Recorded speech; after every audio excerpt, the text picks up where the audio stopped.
Menteri Sosial Saifullah Yusuf alias Gus Ipul menyebutkan bahwa siswa sekolah rakyat dipersiapkan untuk dapat melanjutkan jenjang pendidikan hingga ke perguruan tinggi. Kebijakan ini terkait dengan kolaborasi antara Kementerian Sosial dan Kementerian Pendidikan Tinggi, Sains dan Teknologi Kemdikti-Saintek. Ditemui di Taman Mini Indonesia Indah TMII Jakarta Minggu 2 November, Gus Ipul menyampaikan siswa sekolah rakyat lulusan SMP yang telah teruji memiliki kemampuan akademik memadai dapat melanjutkan pendidikan ke sekolah Garuda yang berada di bawah naungan Kemdikti-Saintek.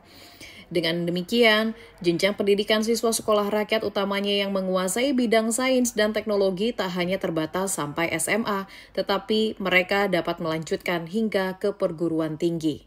Kolaborasi antar kementerian ini merupakan upaya mengawal keberlanjutan pendidikan siswa sekolah rakyat.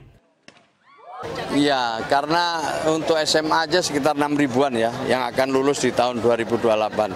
Ada 2 jalur yang ingin kuliah maupun yang ingin bekerja. Dua-duanya akan dibimbing oleh sekolah rakyat agar mereka mendapatkan kesempatan mengejar mimpinya, apakah kuliah maupun bekerja.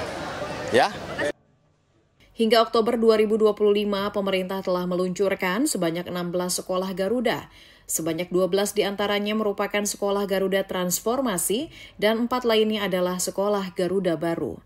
Pemerintah menargetkan sebanyak 20 sekolah Garuda Baru dan 80 sekolah Garuda Transformasi pada tahun 2029.